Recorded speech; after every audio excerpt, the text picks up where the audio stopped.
Assalomu alaykum. Western klinikasi xodimlari va hamshiralari, bugun ko'rib chiqadigan mavzuyimiz anafilaktik shok. Anafilaktik shok yoki allergik reaksiya. Anafilaktik shok o'zi nima? Keltirib chiqaruvchi sabablari, patofiziyologiyasi, diagnostikasi va davolash haqida gaplashamiz. Anafilaktik shok o'zi nima? Anafilaktik shok bu organizmga tushgan allergen yoki yot moddaga nisbatan organizmning kuchli himoya javobi hisoblanadi. Bunda keltirib chiqarish sabablari hasharotlar chaqishi, misol uchun o'rgimchak yoki ari chaqishi. Ikkinchi sababimiz yer yong'oq yoki yong'oq bo'lishi mumkin. Buni yong'oq deb qo'yamiz.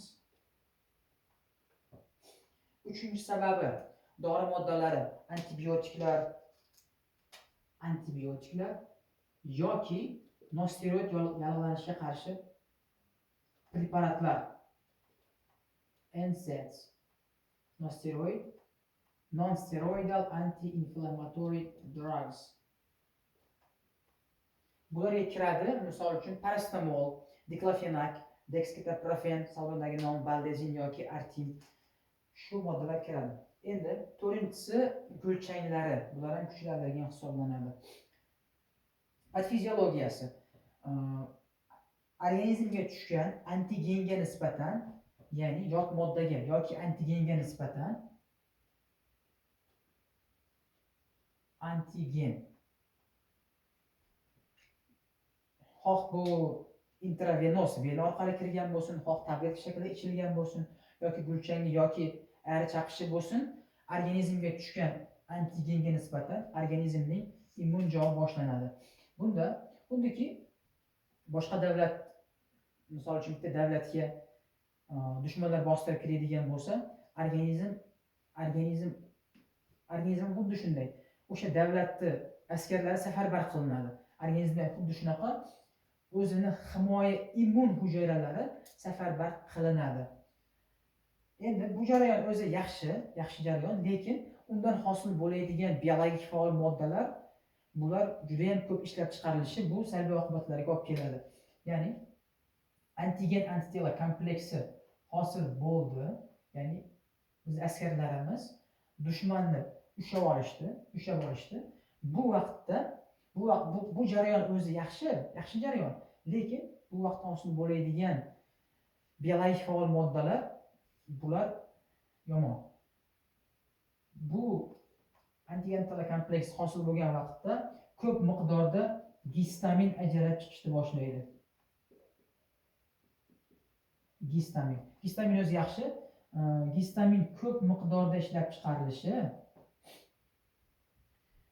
yurak qon tomir sistemasiga ta'siri. Birinchi o'rinda qon tomirlarida kengayishiga olib keladi. Qon tomirlar kengaygandan keyin o'z-o'zidan qon tomirlar umumiy qarshiligi kamayib ketadi. Qon tomirlar umumiy qarshiligi kamaygandan keyin qon umumiy hajmi, aylanib yuruvchi qon umumiy hajmi tushib ketadi va oxir-oqibat qon bosimini, blood pressure tushib ketishiga olib keladi. Endi bu jarayonda gistaminlar qon bosimini tushirishga olib kelyapti. Yana bitta qon bosimini tushishga olib kelgan sababi bu qon tomirlarida jarohatlar poralar ochib qo'yadi. Ya'ni qon tomirlar o'tkazuvchanligini orttirib yuboradi. Va qon bosimi yana ham tushib ketishiga olib keladi. Buni kompensator ravishda to'ldiraman deb, qon hajmini kompensator ravishda to'ldiraman deb yurak tez ishlab beradi. Yurak urishi tezlashib ketadi. Bu yurak qon tomir sistemasiga qiladigan salbiy ta'siri. Endi gistaminlar miqdori nihoyatda ko'p. Gistaminlar miqdori nihoyat ko'p bo'lgandan keyin gistaminlar bronx silliq muskullarini qisqarishiga olib keladi. Bronx silliq muskullari qisqargandan keyin bu joyda nafas olish qiyinlashadi. Va bemorning nafasi bo'g'iladi. Endi bu patofiziyologiyasi. Endi diagnostikasida patofiziyologiyasidan kelib chiqqan holatda bemorning qon bosimi past bo'ladi. Bemor qon bosimi past. Nafas bo'g'ilyapti. Yurak urishi tez. Yurak urishi tez. Keyin plus terida har xil qizg'ish toshmalar toshib ketishi, yana terida qichishishlar bo'lishi mumkin. Keyin lablarda ko'karish belgilari yuzaga keladi anafilaktik shokda. Bu diagnostikasi. Endi davolashga o'tamiz. Davolashda birinchi o'rinda bemor yotqiziladi. Turish yoki yurishga ruxsat berilmaydi. Birinchi qilinadigan ishimiz adrenalin. Allergik reaksiyaning spetsifik dorisi preparati bu adrenalin. Adrenalin yozib qo'yamiz. Adrenalin.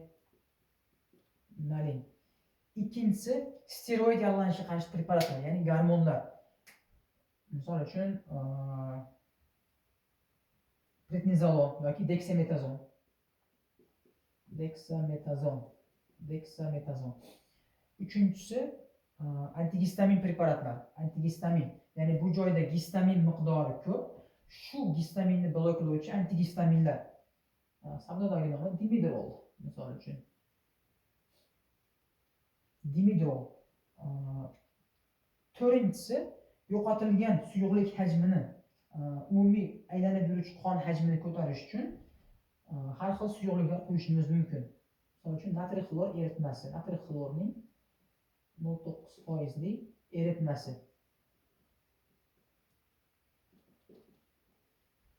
qo'yiladi. Endi beshinchisi kislorod. Kislorod beriladi. Ya'ni bu jarayonni bartaraf qilishimiz uchun. Endi adrenalin chiqarish foizi, adrenalinning chiqish foizi 1 milligram millilitr hisoblanadi. 1 milligram millilitr. Biz adrenalinni har 5 daqiqada 0.5 milligramdan qilishimiz mumkin. Misol uchun 0.5 teri ostiga, yo'q, 0.5 muskul orasiga. Muskul orasiga adrenalin jo'natamiz 0.5. Ya'ni bu bilakka bo'lishi mumkin yoki songa yoki yonboshga bo'lishi mumkin. Endi bizga eng qulayi bu bilak muskul orasiga qilganimiz bizga qulay hisoblanadi. 0.5 adrenalinni jo'natdik. 5 daqiqa kuzatamiz. Kuzatganimizda agar bemor holati yaxshilanmasa, ikkinchi 0.5 jo'natamiz teri ostiga. Yana 5 daqiqa kutamiz. Agar yana bemor holati biz kutgandaqa yaxshilanmasa, qolgan 0.5 ni ham jo'natamiz. Muskul orasiga jo'natamiz. Buni venaga yoki boshqa nimaga yuborilmaydi. Venaga yuborilsa boshqa salbiy ta'sirlar bo'lishi mumkin. Endi deksametazon, dimidrol, natriy xlor, kislorod beramiz.